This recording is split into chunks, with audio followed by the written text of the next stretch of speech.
Olá, pessoal. Aqui é a Mônica. O meu canal fala de autismo. Seja bem-vindo. Se você gostar do tema de hoje e já tiver visto outros vídeos também, comente, compartilhe, dê like, se inscreva no canal Sempre Autismo. Beleza?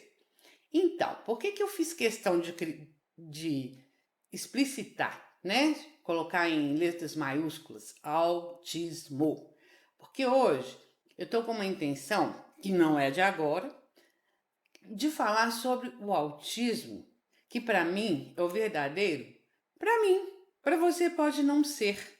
Mas não se sinta também ofendido com o que eu vou falar aqui. Para mim, o autismo é anterior ao DSM-5. A esses critérios diagnósticos que estão lá, muito claros, que coloca autista de nível 1, com suporte, 2, 3, fala das dificuldades, mas integra todos os níveis no diagnóstico de autismo.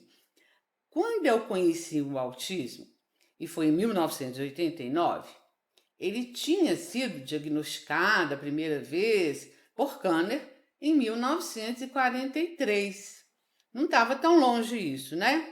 E o diagnóstico que eu conheci foi do meu filho, meu único filho, Pedro Ivo, que tem 39 anos, e o diagnóstico que foi dado para ele foi de autismo infantil encapsulado.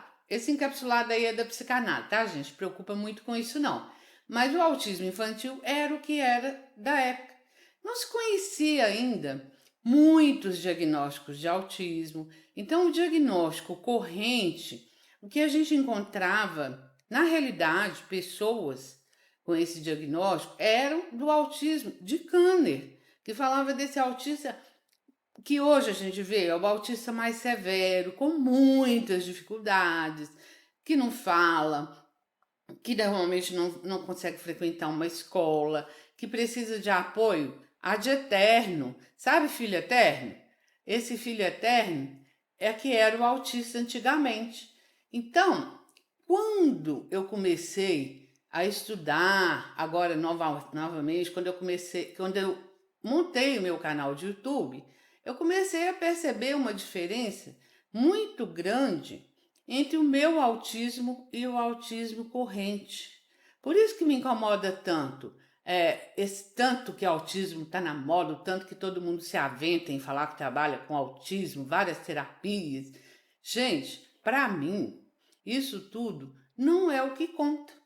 O meu autismo, né? O que eu conheço, o que eu acredito que seja autismo, é muito diferente de você comparar com o diagnóstico. Autismo é um estado de diferenciação de ser humano. E quando você tem contato direto, principalmente eu com meu filho, com o autista assim, que não fala, que é muito independente, você começa a perceber que muitas normas que são vigentes na nossa vida, né? Por exemplo, eu me comunico com palavras. Eu nasci no Brasil, então eu falo português. Isso não é verdade, né? A gente pode se comunicar de muitas outras formas.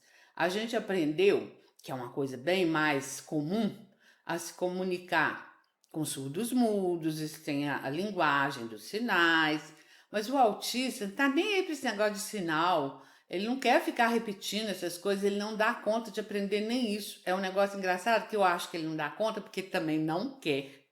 Ele quer se comunicar com liberdade, da forma que ele é. Então, essas coisas, elas ficam arraigadas na gente e a gente tem muita dificuldade de pensar assim, ai, fulano não fala português. Fulano não tá nem cagando, a palavra é essa. Se eu uso black tie ou se eu não uso black tie. Ele quer usar uma roupa confortável. Ele não quer esse negócio de ficar sentando bonitinho porque a fisioterapeuta dele falou que não pode. Ele não tá nem aí ir para aula e aprender português, matemática, história, geografia. Ele, na verdade, quando ele vai para a aula, ele vai ensinar uma nova forma de existir, que é uma forma que a gente tem dificuldade de respeitar. Porque a gente não alcança, gente. A gente não foi criado para alcançar, não. A gente foi criado para quando uma pessoa é diferente, a gente enquadrar ela lá no DSM, que o mais atual é o 5. A pessoa passa a ter diagnóstico, ela fica rotulada, falta só a gente pôr um código de barra e o preço. É um negócio impressionante como é assim, como a gente precisa disso.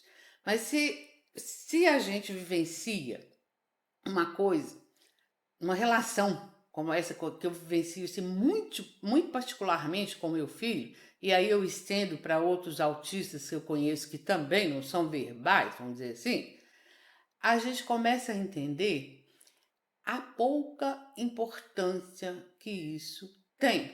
Na verdade, o ser humano, ele não veio aqui para ter poder um sobre o outro, para criar regras, para criar guerra, para destruir o planeta igual nós estamos fazendo. O ser humano, ele veio aqui para crescer. E por que nós estamos conseguindo até destruir o nosso planeta? Porque nós estamos ficando muito tempo aqui, aumentando a população, e isso não está servindo para nada. A gente não está conseguindo crescer, a gente cresce em tecnologia, todo dia tem um DSM novo, mas o nosso ser espiritual, que eu não estou falando de religião espírita, nada disso, nosso ser espiritual, ele é pequeno, ele é pequenininho, a gente não desenvolve. Quando a gente se depara com uma criatura muito diferente, como o autista severo, que não é verbal, que não está nem aí para a linguagem de sinal, a gente começa a perceber que a comunicação com o espiritual é muito mais possível do que aquela que a gente imagina. A gente abre canais, a gente começa a perceber, igual eu falo assim, eu falo muito isso, por exemplo, já tem 39 anos que eu entrei nesse negócio aí, eu estou aprendendo, meu filho me ensina todo dia, a gente começa a perceber que mesmo assim eu não sei nada. Se você me perguntar o que é autismo, eu vou falar com você assim, olha lá no DSM. É mais fácil, porque é complexo para nós da nossa cultura ter isso claro. É difícil e é muito difícil também você conviver da forma que eu penso autismo com um autista, que você tem que dar liberdade para ele e ele faz coisas que para nós são bagunças. Ele não se importa de andar pelado, ele não se importa de andar descalço. Se tiver frio, ele quer ficar debaixo da coberta, mas se não tiver, ele não precisa de roupa. No máximo, ele consegue. Eu conheço muitos autistas e é muito assim. No máximo, eles conseguem usar um shortinho, uma camiseta, uns vestem tênis. Quando está muito frio, um moletom. Por quê? É confortável. Essas roupas são confortáveis, essas vestimentas para o ser espiritual que eles são confortáveis. Eles não precisam de etiqueta e nem de black tie, né? Então, eu enxergo o autismo assim.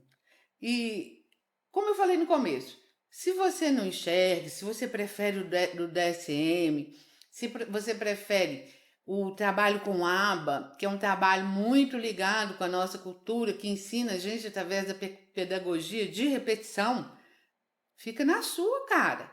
É beleza também. A gente tem uma diversidade humana e essa diversidade ela precisa ser respeitada. Então, assim como o meu autismo é um e o seu, por exemplo, pode ser outro, nós dois podemos respeitar um ao outro.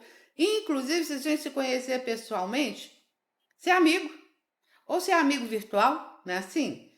Agora, o que me preocupa aí é que a gente trabalha muito com políticas públicas para esses diagnósticos.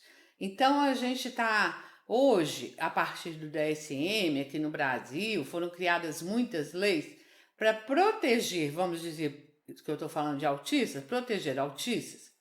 Mas o número de diagnósticos está crescendo muito. Se a gente for pensar que hoje, estatisticamente, a cada 31 bebês nascendo, um é autista, se a gente fosse falar da população inteira do mundo, que são 8 bilhões, e estivesse isso tudo consumado, seriam 24 milhões e 800 mil autistas no mundo. Não há política pública que aguente isso. Então, a gente precisa começar a mudar o nosso foco, que é essa coisa de diagnosticar dessa forma, de colocar política pública, esse tanto de regra, é parecido com o que a gente está fazendo com a Terra. O que a gente está fazendo? A gente está acabando com o direito de pessoas que realmente precisam. Então, os autistas verdadeiros, esses que realmente não dão conta de estar nesse mesmo mundo que o nosso, eles precisam de um apoio respeitoso. Beleza? Um beijo para vocês.